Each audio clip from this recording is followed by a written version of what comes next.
Thank you, Harry.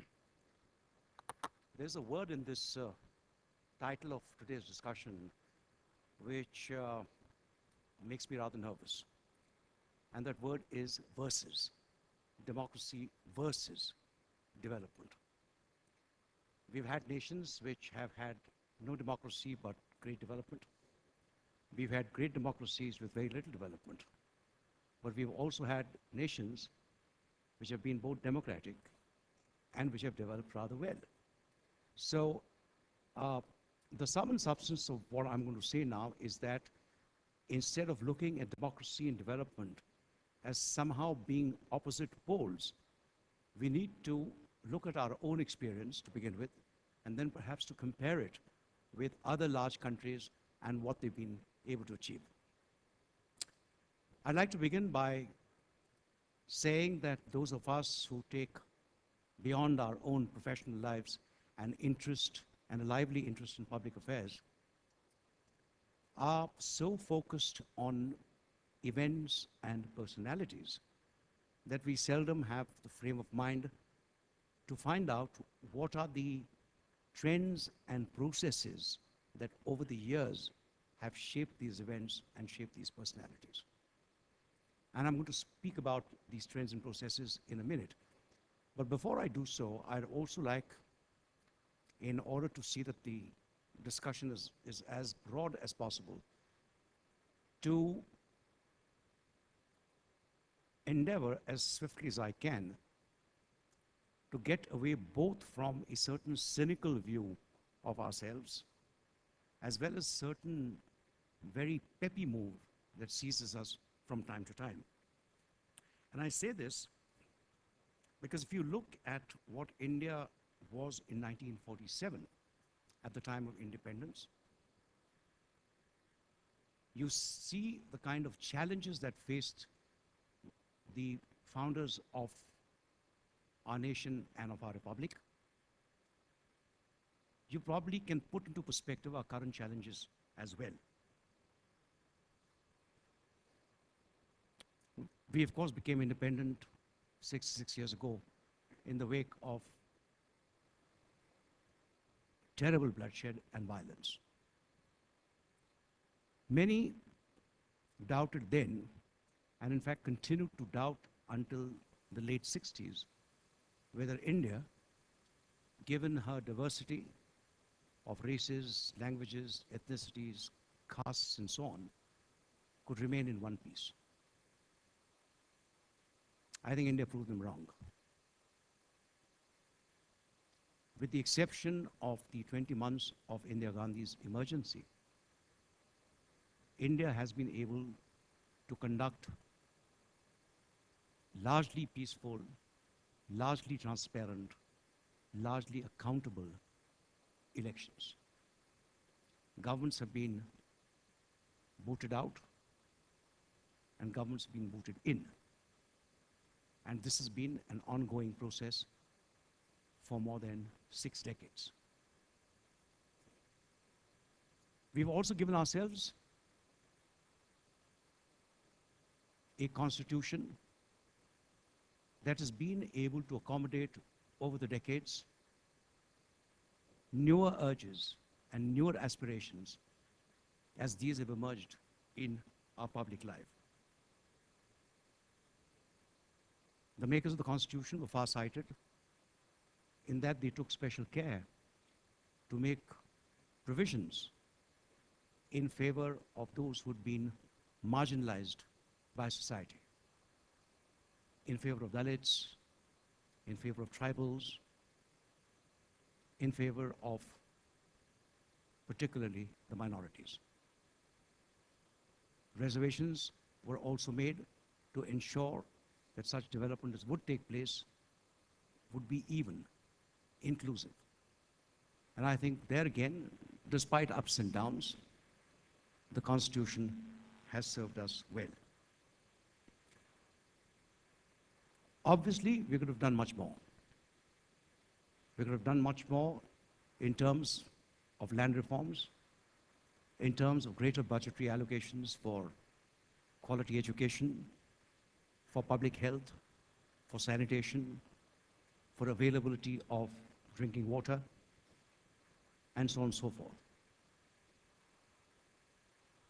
But once again, if you take a look at what the GDP in India was at the time of independence, and then what happened in subsequent decades, I think it gives you a certain perspective of where we stand today. From 1900 to 1947, under British colonial rule, the GDP growth rate was, on an average, 0.9%. From 1950 to 1980, the average was 3.4%. And for reasons that escape me, that rate was called the Hindu rate of growth, though that had nothing to do with Hinduism. From 1980 to 1990, the average again was 5.2%.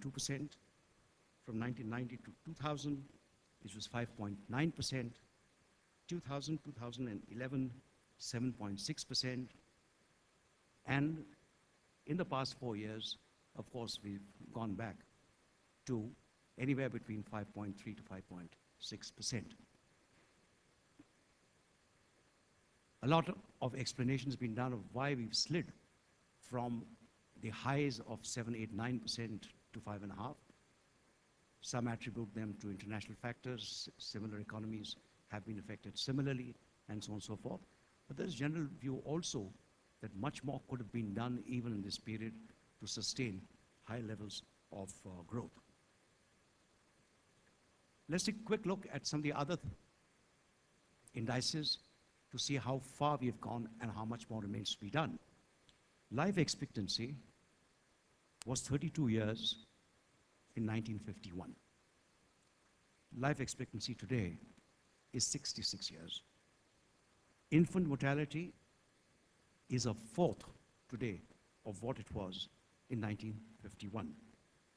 Female literacy has gone up from 9% to 65%.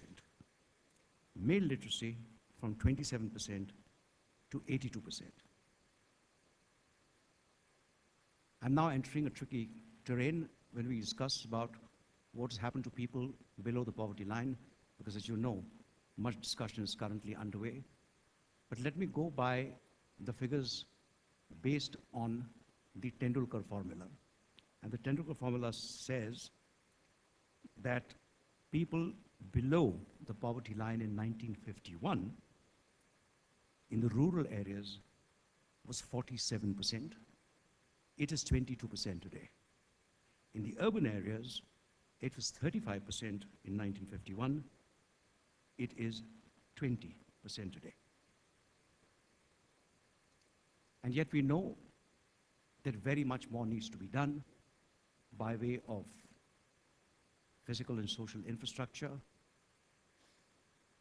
by way of making sure that our institutions of governance perform far more effectively than they've been able to do today. How is this going to happen? Before I quickly list the areas which I think these trends and processes have been at work, let me dwell for about 3 minutes on something that's been on our minds for the past several years, which is this constant comparison that is made between India and China. In all the areas which I've listed above, in terms of the social indicators as well as in terms of economic growth, there is no question about it that China has been way ahead of India. But what is the price that China has had to pay to come this far? It's an authoritarian regime, in fact, even a totalitarian one. There is no freedom of expression. There is no due process of justice. In fact, I read somewhere that China has executed more people in 1 week than India has since independence. The media continue to be kept on a tight leash. Corruption is high, and inequalities between classes and between regions continue to increase. More than that, between 1959 and 1962, Mao's Great Leap Forward killed at least 30 million people. And then there was the ravage of the Cultural Revolution.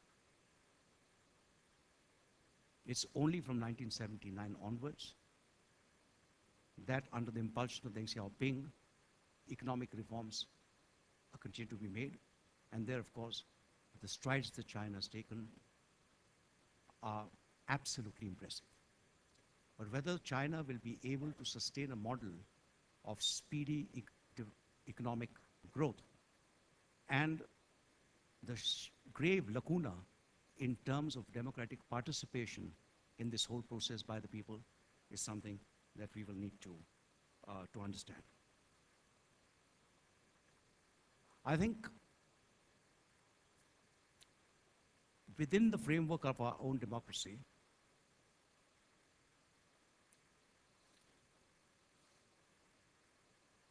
we need to see what are these trends and processes that shape us, have been shaping us for a greater part of the past 2 decades. I shall list 8 of them very quickly. The first shift that has taken place, the locus of power and influence and authority, is a shift from the state to the market. The dismantling of the license permit Raj, begun in earnest by Narasimha Rao and Manmohan Singh, carried forward by the BJP-led NDA, accounts for the swift rise in our GDP from the earlier 3-point average something. But it has also led to renewed debates about growth versus inclusive growth. All the same, what we need to understand is today there is virtually no political TV news channels has made its voice heard on a large number of issues ranging from corruption to violence against women, from environmental degradation to the rights of communities whose lands are sought for exploitation of their forest and mineral resources, from the intimidation of minorities to the misuse of the powers of the police and the armed forces.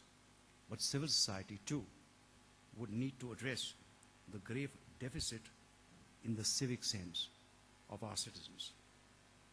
The third shift of power and influence is from the capital, New Delhi, to the capitals of the states and further down to the level of sub-regions, districts, and even panchayats.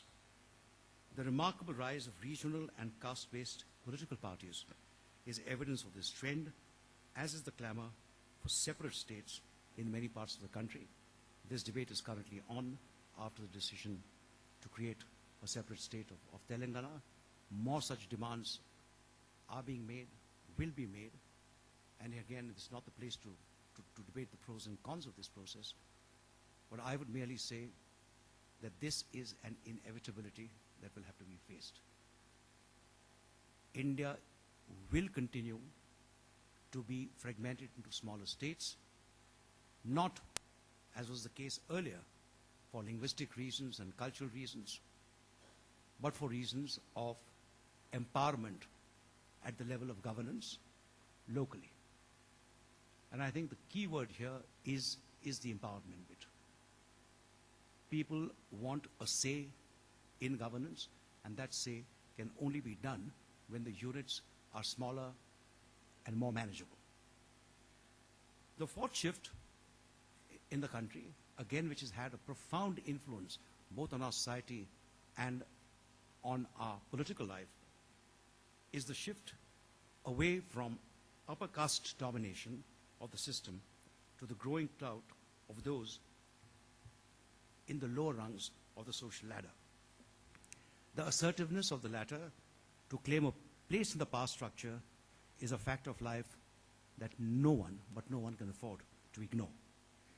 The fifth shift, again an obvious one, is from an older generation of Indians to a younger generation of Indians. You know what the figure is. 70% of the population less than 35 years old, and all that this really implies, once again, in terms of a different sort of India that is that's emerging.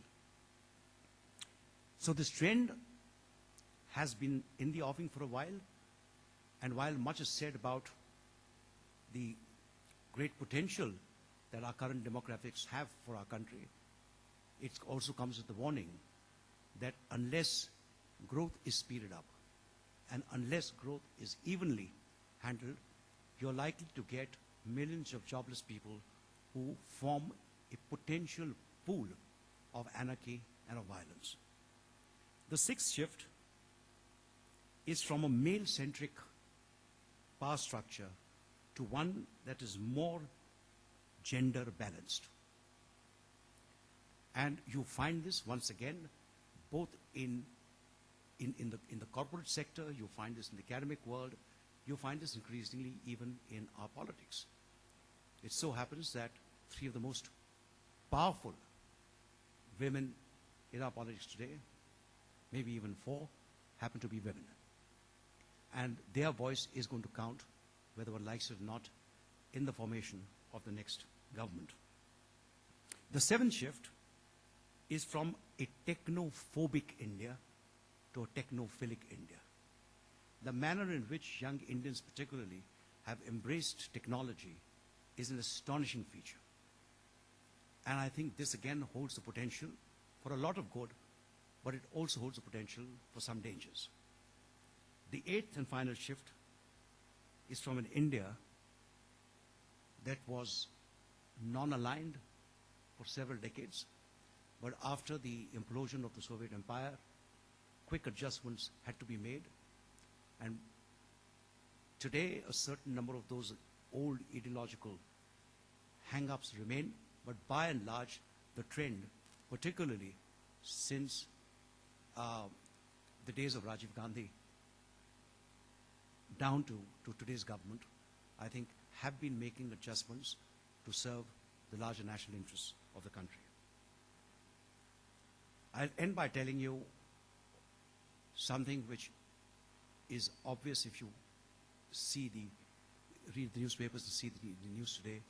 I think by and large, the big picture is that these shifts that I've mentioned cut across all our fault lines.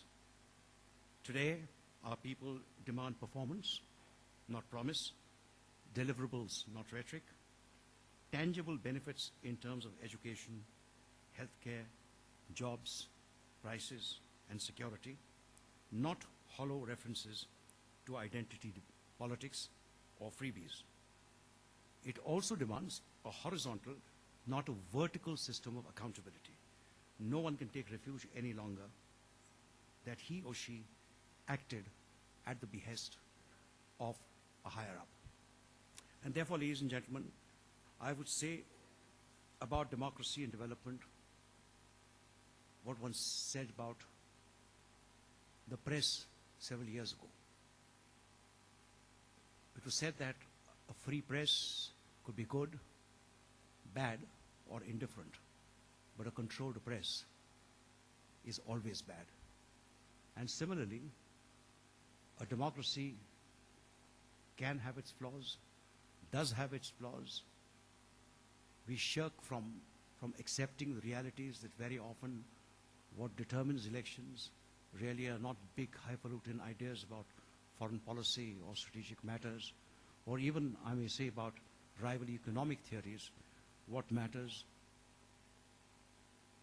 is muscle power, is our caste equations, is money power, and the rest of it is gloss. But I don't quite think that's gloss, because today it is accountability of the rulers that matters more than any time in the history of independent India. So, no democracy versus development. It is democracy with development, and development with a large dose of a transparent, honest, accountable system of governance at all levels of governance. Thank you very much.